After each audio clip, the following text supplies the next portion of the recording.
나는 섬 플라잉 아일랜드. 눈을 떴을 때 여자는 이미 떠난 뒤였다. 라산에 가지 않았더라면 대바람부터 걷기 위해 떠난 여자를 이해하지 못했을 것이다. 오늘도 역시 내 집이고 싶은 숙소에서 작업을 마치고 한림항으로 향했다.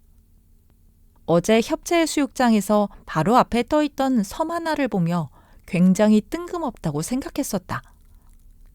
그 섬의 이름은 비양도였다. 비양도? 나는 섬? 협재도 그렇고 제주의 이름들은 어쩜 이렇게 기막힌지. 은박지를 구겨놓은 것 같이 다양한 각도로 반짝이는 바다 위를 배가 달달거리며 달렸다. 달래 할아버지는 제주가 항상 봄이라고 했지만 지난 10일 사이 한 계절을 지나온 것 같았다. 더 이상 비는 오지 않고 롱패딩을 들고 다녀야 했으며 눈물을 쏙 빼놓던 바람은 이제 시원했다. 배가 섬에 도착했을 때 선원 한 분이 마이크에 대고 2시간이면 되는 코스라며 쉬엄쉬엄 잘 보고 배 시간에 맞춰 나오라고 했다.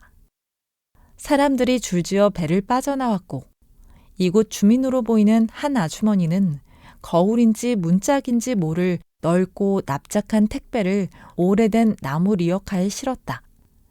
이곳이 말로만 듣던 도서상간 지역의 그 도서임을 실감케 했다. 택배비 3,000원이 추가로 붙는 그곳. 섬에 내려 나는 섬을 천천히 걸었다. 방송에 나올 법한 차 한 대 없는 빈티지 감성의 아담한 섬이었다. 이 섬의 이름이 비양도가 된 까닭은 섬이 실제로 공중부양했기 때문이다.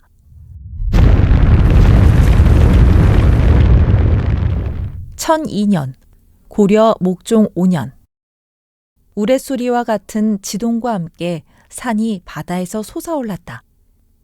안개와 구름이 자욱했고 7일이 지나 비로소 개었다. 갑자기 나타난 섬에 대해 사람들은 이야기를 쏟아냈고 중국에서 날아온 섬이라는 전설마저 생겼다. 원래 비양도는 약 27,000년 전 화산 활동으로 만들어진 섬으로 바다에 가려져 있다가 이때 또다시 폭발하면서 지금의 형태가 되었고 그때까지 우리나라에 화산 활동이 있었음을 보여주는 중요한 근거가 되었다. 덕분에 비양도에는 화산탄과 마그마가 올라오면서 생긴 굴뚝 형태의 화산체인 호니토를 비롯해 다양한 식물종과 철새종을 볼 수 있다고 한다. 특히 비양도에만 자생하는 비양나무가 있다고. 이과 졸업 후 공대에 진학했지만 과학 알못인 나는 불행히도 섬의 지질학적 의미에 깊이 공감하지 못했다. 대신 여러 장면을 발견했는데 그중 하나가 바다를 둘러싼 쓰레기였다. 해안로를 따라 섬을 한 바퀴 도는데 파도에 쓸려온 쓰레기들이 울퉁불퉁한 용암대지에 걸려 곳곳에 거대한 쓰레기통을 만들었다. 이 아름다운 섬이 쓰레기통이라니. 다 인간이 만들어 놓은 것이다. 인간이 만든 모든 것은 제 아무리 비싸고 고급스러운 것이라 할지라도 종국엔 쓰레기가 된다. 매일 먹는 음식이 매일 똥이 되는 것처럼 바다는 인간의 배설물을 받아내느라 신음하고 있다. 여유롭게 걷다 보니 어느새 배 시간이 되었다. 2시간이면 충분하다는 선원의 말을 믿고 슬렁슬렁 걸은 것이 화근이었다. 비양봉에 올랐지만 결국 정상에 다다르지 못하고 뛰어내려왔다. 다시 한번 깨달았다.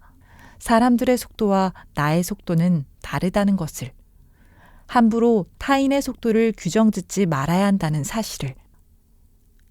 혹시 비양도를 찾는다면 음료 이용 시 무료로 대여해주는 자전거를 타고 해안 산책로를 달려볼 것을 권한다. 그렇지 않으면 섬의 특성상 본의 아니게 섬의 둘레를 온전히 돌아야 하는 수가 있고, 그랬다간 나처럼 배 시간이 간당간당해질 수 있다. 귀향길에는 2층에 자리를 잡았다. 항해사는 작정한 듯 배를 흔들었는데 파도가 높아서라기보다 승선객들을 위한 일종의 서비스 같았다. 항해사는 쇼맨십을 발휘해 자신의 항해 기술을 다양하게 선보였고, 후룸라이드보다 스릴 있는 배 위에서 사람들은 오, 오, 오, 오 원숭이 소리를 내며 즐거워했다. 남자아이는 쇠봉을 꼭 잡고 엉덩이를 뒤로 빼면서도 배의 출렁임을 온전히 느끼고자 줄곧 서 있었다.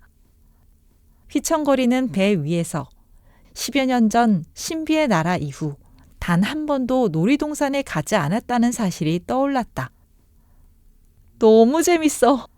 이 재밌는 걸 잊고 살았다니.